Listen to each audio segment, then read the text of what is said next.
Hi guys. So today we are going to work on the cabinets and we are going to try to get those little bookers done. Right now I am sitting on the 1/4 inch birch plywood so I can put it on the end panels.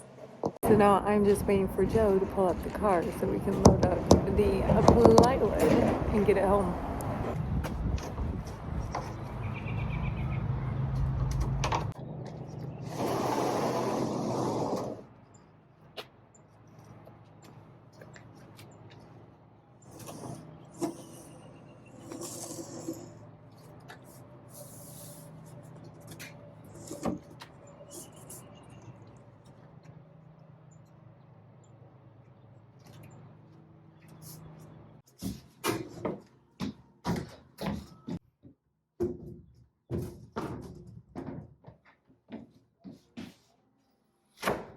My plan is to measure all the pieces that I'm going to need, all the end panels that are going to be seen, measure them and kind of draw them out on the plywood so that way I don't waste any of the plywood, any of the material.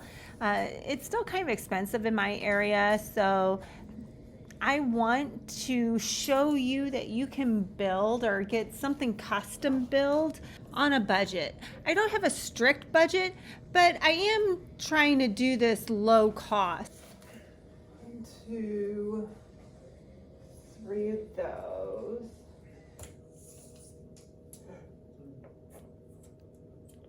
So those 23 5/16. 23 and 5/16.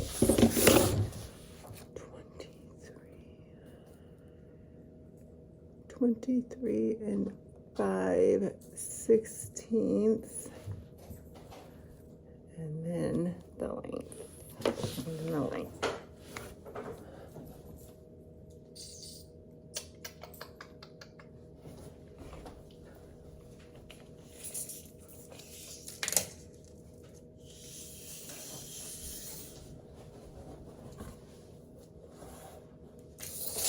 Ow!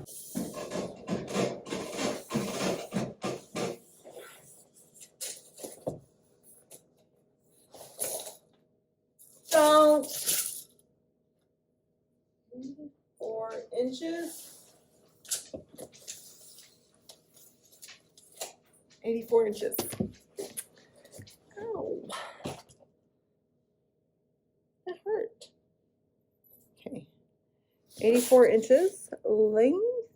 We will do that again because it's very odd that it is a whole number. But I want to show you guys something.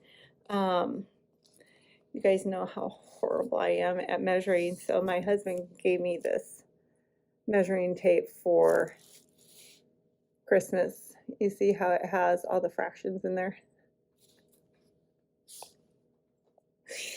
Yeah, that's what I need.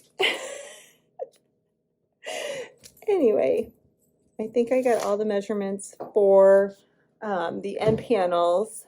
I got a 1/4 inch birch plywood. It's paintable, it's paint grade, and it's sanded smooth. So that is what we're going to use because we are going to paint these cabinets.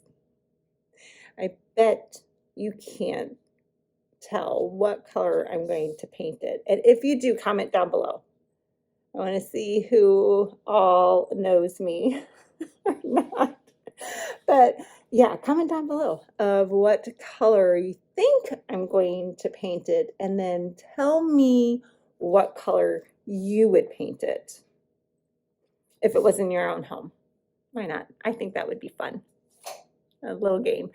Anyway, I think I have all my cut pieces or my cut measurements for the end panels.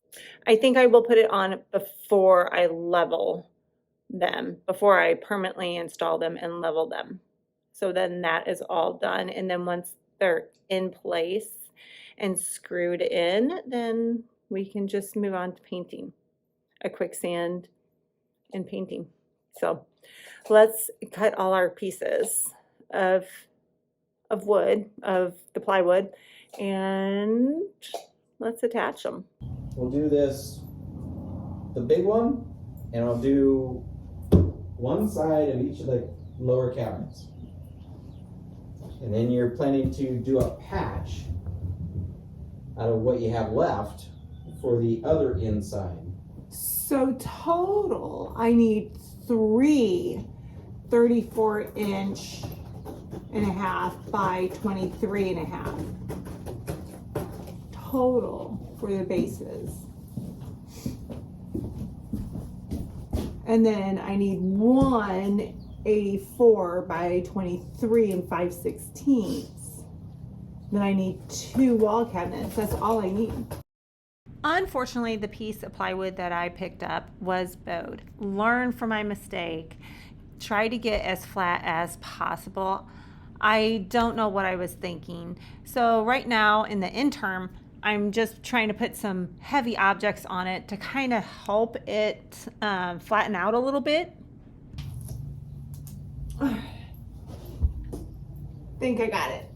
Okay, so now to put the pieces of wood that we cut on the end of the cabinets, the ends that you're going to see, really. There's no need to put the wood on the ends of the cabinets that you're not going to see.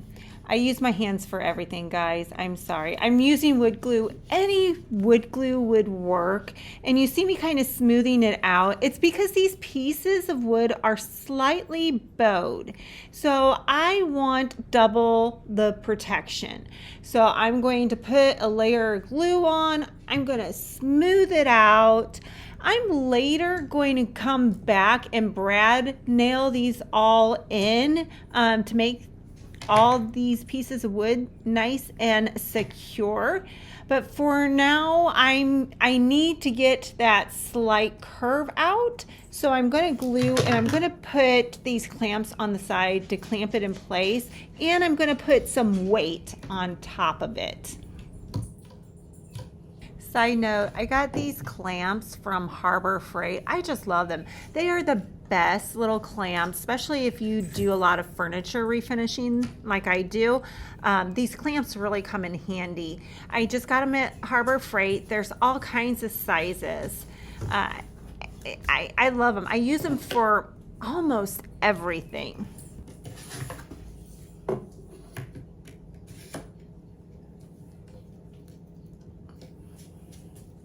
All right, time to bring in the coffee table books.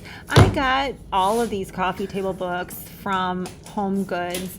I love Home Goods. They are a great place to get these kind of coffee table books. Good prices too.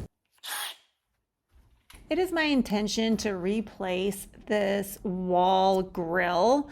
That's what they call it. But in order to replace it, I need to take it off the wall and measure on the inside. But boy, when I took it off the wall, it's disgusting in there. So, of course I had to clean it. Have you ever read the book, If You Gave a Cat a Cupcake? That's kind of what I feel like this project's turning into. If you do one thing, it's going to turn into another thing. But I found some really cute wall grills. They're kind of more, I would say, modern. But I need a measure on the inside. And I don't know if they have my size. So stay tuned on that. Welcome to Sunday, everyone. I'm not going to lie to you. This project, or this part of the project, has taken me 2 days to do. I feel like if you go out and buy the wood, you come home, you measure everything out, you cut everything, you dry fit everything, and then you attach everything, it's going to be a good 2 days. And my intention with these videos is to let you guys know that you can do these kind of projects. You can do it within a budget, but it's not going to be instantaneous either. I feel like sometimes when you see these time-lapse videos on YouTube from start to finish, I feel like it can give you unrealistic expectation of time. And my whole goal here on YouTube is to help you create a space and a place that you love. And I'm gonna kind of do it in real time with you guys, and that's why I love doing these vlogs. So I hope you enjoy them. Okay, this is where we're at right now. I cut all the boards and I have attached them to the end. They're actually called end plates. And here we are. We have some areas that we had to glue down and put some pressure on because it was a little bowed in that area. So I went ahead and I brad nailed in periodic places and then glued it. Well, glued it first and then brad nailed. And now we're just drying. So all the surfaces that you're going to see, it's going to have this end plate, this wooden end plate. I'm going to fill the nails and then of course nail heads with filler, and then of course we'll paint it. But this is where we are right now. So that's the end of the video this week. We were really busy, and then we got the plywood, we cut it for the end panels, and that's where we're at. I can't go any farther. I have to wait for the glue to dry, and once the glue is dry, then we can put these into place. Well, yeah, we'll put them into place and then sand and paint them. But that's it for today, guys. I hope you enjoyed the video. Like the video, subscribe the video. It gets it out to more viewers, and it grows our viewership here on YouTube. If you want to check out some more things behind the scenes, you can head over to Instagram where it's Jennifer Swift Designs. And I hope you guys have an amazing day, amazing rest of the week, and I will see you in the next video. Bye for now.